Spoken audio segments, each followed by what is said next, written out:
का जो क्रिकेट है ना काफी फास्ट चलता है, फास्ट गेम है और सबसे फास्ट पॉइंट्स भी देता है। लेकिन भाई देखो ड्रीम 11 में जीतने के लिए सिर्फ लक जरूरी नहीं है, हमारे लिए सही स्ट्रेटजी चाहिए। मैं खुद इन स्ट्रेटजी को फॉलो करके 95% स्मॉल लीग जीत रहा हूँ और कई बार मैंने जो मेगा जीएल होती है 1 से 10 रैंक के बीच में काफी बार मैं ला चुका हूँ। आज की इस वीडियो में शेयर करूंगा 10 ऐसी विनिंग स्ट्रेटजी जो आपको स्मॉल लीग में कंसिस्टेंट और ग्रैंड लीग में भी टॉप पे रैंक दिला सकती है। देखो भाई ये सब प्रैक्टिकल टिप्स है जो मैंने अप्लाई की हुई है और जो अप्लाई आप कर सकते हो, कोई भी फेंकने वाली बात नहीं है। ये एकदम सच्ची वाली बात है, लॉजिक और रियल क्रिकेटिंग सेंस वाली बात मैं करूंगा यहाँ पे। और एक बात ध्यान देना भाई, ये स्ट्रेटजी अप्लाई करने के बाद अगर 1-2 मैच हार भी जाते हो तो आपने घबराना नहीं है, क्योंकि कोई भी भगवान नहीं है। ये एकदम कंसिस्टेंसी का है, पेशेंस का है। 1-2 मैच पे नहीं, आपने पूरा सीजन जीतने पे फोकस करना है, तभी आपका लॉस कवर हो पाएगा। और एक इंपॉर्टेंट बात भाई, मैं हमेशा आपको कहता हूँ कि अपनी टीम खुद से बनाया करो, लेकिन भाई अगर मान लो आपका लॉस हो चुका है, आपके पास टाइम नहीं, आप दूसरे काम में व्यस्त हो, आपको चाहिए कि मेरे को बनी बनाई टीम मिल जाए, तो मेरा टेलीग्राम चैनल डिस्क्रिप्शन बॉक्स में लिंक दिया हुआ है, वहां से जाकर ज्वाइन कर सकते हो, जहाँ पे हमेशा मैं आपको विनिंग टीम देता रहता हूँ। बस एक बार आप टेलीग्राम चैनल पे जाना और देख लेना भाई किस प्रकार की टीम देता हूँ, तभी आप ज्वाइन करना। इतना मुझे मैं कोई फोर्स के साथ नहीं कह रहा हूँ कि आपने ज्वाइन करना है, आप एक बार जाके विजिट कर लो, वहां पे आप देख सकते हो खुद भी, आपको काफी सारी चीजें वहां पे पता चल जाएंगी। उसके अलावा भाई एक लाइक जरूर करके जाना और प्लीज भाई चैनल को भी अपने सब्सक्राइब कर देना है। तो चलिए शुरू करते हैं। टॉप ऑर्डर के बैट्समैन को प्रायोरिटी दो, क्योंकि 80% रन वहीं से बनते हैं। T10 में सिर्फ देखो 60 बॉलें होती हैं, इसलिए सिर्फ जो टॉप के 3 या 4 बल्लेबाज है उन्हीं को ही पूरा चांस मिलता है बैटिंग करने के लिए। जो नीचे के बैट्समैन होते हैं ना भाई, चौथे नंबर से जो नीचे आते हैं बैटिंग करने के लिए, उनकी बैटिंग आती ही नहीं है, इसलिए उनको टीम में लेने से कोई फायदा है नहीं। तो बैटिंग में सबसे ज्यादा पॉइंट्स आपको टॉप के 3 या 4 बल्लेबाज देंगे, इसलिए अपनी टीम में ज्यादा फोकस करना है 3 या 4 बल्लेबाजों पे। ऑलराउंडर्स पे फोकस करो। देखो भाई T10 फॉर्मेट में न सिर्फ 60 बॉलें होती हैं, ऐसे में जो प्लेयर बैटिंग और बॉलिंग दोनों करे वो ज्यादा से ज्यादा पॉइंट दे सकता है। ऑलराउंडर्स ऐसे मैच विनर्स होते हैं जो आपको बैटिंग से भी पॉइंट ला के दे सकते हैं, प्लस आपको बॉलिंग से भी पॉइंट ला के दे सकते हैं। मान लो अगर किसी प्लेयर ने 20 प्लस रन बनाए और 1 विकेट निकालता है तो वो 60 प्लस फैंटेसी पॉइंट्स आसानी से देके जा सकता है, और यही मार्जिन होता है विनिंग और लूजिंग टीम का। इसलिए जब भी T10 या फिर T20 के मैच हो तो ऐसे ऑलराउंडर्स चूज करो जो आपको बैटिंग से और बॉलिंग से पॉइंट दे के जा सकते हैं। खास करके जो टॉप 4 में बैटिंग करने हैं और 2 ओवर की बॉलिंग करा के जो वो ऐसे प्लेयर होते हैं आपको ज्यादा से ज्यादा पॉइंट देके जा सकते हैं। इसलिए आपने कोशिश करनी है कि सबसे पहले अपने ऑलराउंडर्स पे फोकस करना है T10 के मैचों में। डेथ ओवर्स के बॉलर्स पे फोकस करो। डेथ ओवर्स T10 में सबसे ज्यादा हाई प्रेशर वाले होते हैं। बैट्समैन इस वक्त फुल अटैक मोड में होता है, हर बॉल बाउंड्री या 6 के लिए जाता है, जिस वजह से विकेट गिरने के चांसेस काफी ज्यादा बढ़ जाते हैं। देखो भाई डेथ ओवर्स में एक बॉलर अगर मान लो एक ओवर में अगर 2 प्लस विकेट भी लेकर जाता है तो आसानी से 60 प्लस पॉइंट आसानी से दे सकता है। इसलिए फैंटेसी में ऐसे बॉलर चुनो जो रेगुलर डेथ ओवर्स में बॉलिंग डालते हैं। ये प्लेयर्स जीएल में भी मैच विनर साबित हो सकते हैं, क्योंकि मान लो अगर फर्स्ट इनिंग में किसी टीम की आती है बॉलिंग और उस टीम का जो मेन बॉलर है जो डेथ में ऐसे बॉलिंग डालते हैं 8वां और 10वां ओवर डालता है, अगर उसको 2 विकेट भी मिल गए ना तो उसका सिलेक्शन भी कम है तो आसानी से आपको टॉप पे ला के दिला सकता है। इसलिए जब भी आप सिलेक्शन करो डेथ वाले बॉलर्स पे पक्का ही फोकस करना है।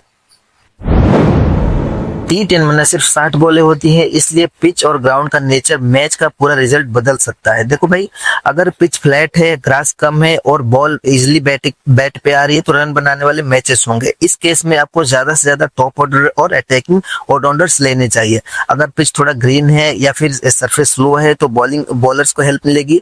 यहाँ पावर प्ले के बॉलर्स और डेथ वाले बॉलर्स और स्पिनिंग ऑलराउंडर्स को अपनी टीम में लेना है। अब देखो यही अगर स्मॉल ग्राउंड है तो ज्यादा सक्सेस लगने के चांस है, छोटे ग्राउंड में छोटे बाउंड्रीज होती हैं, इसलिए बाउंड्री हिटर्स का वैल्यू बढ़ जाता है। इसलिए जो प्लेयर हिटर है उनको अपनी टीम में ज्यादा से ज्यादा फोकस करो। अब देखो वेन्यू स्टेट्स भी एक बार देखना है आपने।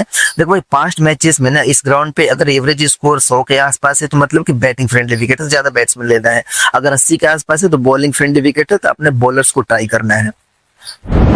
टॉप ऑर्डर के विकेट कीपर्स पर आपने फोकस करना है। देखो भाई T10 फॉर्मेट में ना हर बॉल का इंपॉर्टेंस है और विकेट कीपर आपको डबल सोर्स से पॉइंट्स देता है, बैटिंग से और कीपिंग से भी।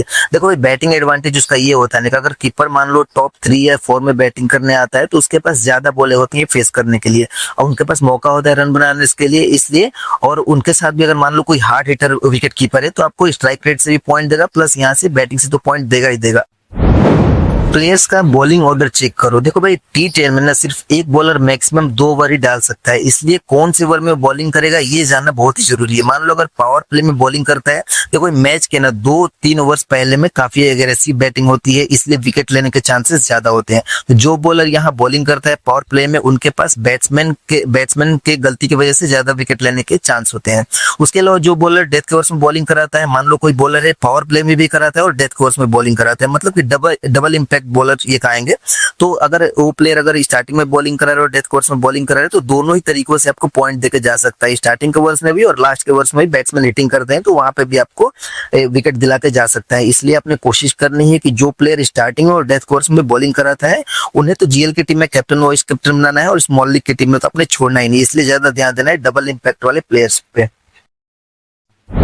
देखो भाई ड्रीम 11 में सिर्फ सेफ पिक लेना काफी नहीं है। मान लो कि कोई प्लेयर लगातार परफॉर्मेंस करके जा रहा है तो वो भाई लगातार परफॉर्मेंस ही करेगा, लेकिन कई ऐसे प्लेयर होते हैं जो T10 में ना कभी चलते हैं कभी फ्लॉप होते हैं।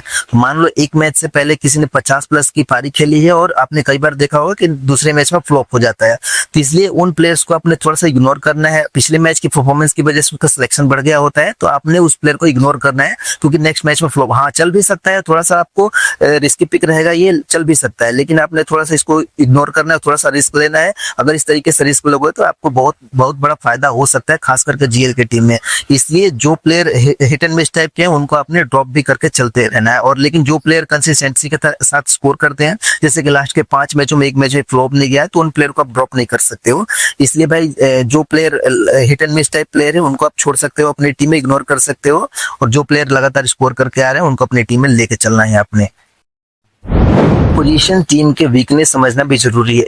T10 में हर ओवर का इंपैक्ट मैच का रिजल्ट बदल सकता है, इसलिए सिर्फ अपने प्लेयर्स का फॉर्म नहीं देखना है बल्कि ओपोजिशन टीम के वीकनेस समझना भी जरूरी है। अब देखो बैटिंग वीकनेस, अगर मान लो ओपोजिशन टीम के टॉप ऑर्डर के बैट्समैन जो स्पिन के अगेंस्ट स्ट्रगल करते हैं तो उनके अगेंस्ट स्पिनर्स बॉलर्स को टीम में इंक्लूड करो। एग्जाम्पल के लिए मान लो अगर किसी बैट्समैन का स्ट्राइक रेट स्पिन के खिलाफ 100 से भी कम है तो आपको उस बॉलर से विकेट मिलने के ज्यादा चांस है, तो स्पिन को भी अपनी टीम में इस टाइप के मैच में ट्राई करना है।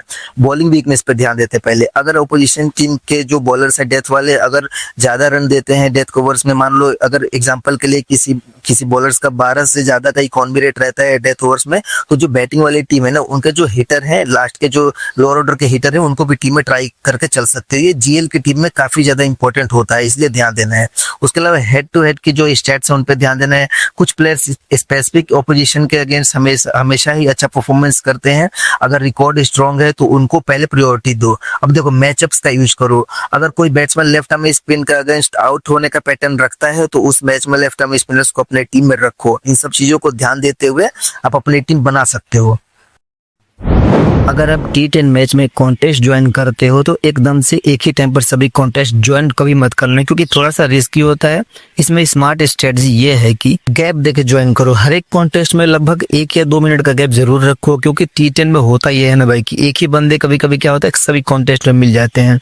और देखो गैप देने से होगा ये ना कि भाई अलग अलग बंदे आपको मिलेंगे एक कॉन्टेस्ट में, जिससे आपकी विनिंग करने के चांसेस काफी ज्यादा बढ़ जाएंगे। क्योंकि मान लो किसी की अगर अच्छी टीम मिल गई और हमारे सभी कॉन्टेस्ट में वही बंदा होगा तो एक तरफा क्लीन स्वीप हमारा हो जाएगा भाई। इसलिए तभी ज्वाइन करो, अलग अलग टाइमिंग के साथ ज्वाइन करो, लगभग 1 या 2 मिनट का गैप होना ही चाहिए। दूसरी बात, T10 मैच में टॉस के बाद लास्ट मोमेंट पर चेंजिंग होती है, जैसे प्लेइंग 11, बैटिंग ऑर्डर, वेदर, काफी ये सब चीजें काफी इंपैक्ट डालते हैं। अगर आप एक ही टाइम पे सारे कॉन्टेस्ट ज्वाइन कर लेते हो तो गलत इन्फो के बेस पर ज्वाइन हो सकता है कॉन्टेस्ट। गैप देने से आपको लेटेस्ट अपडेट देखने को मिल सकता है, इसलिए जब भी आप कॉन्टेस्ट ज्वाइन करें 1-2 मिनट का गैप जरूर रखें।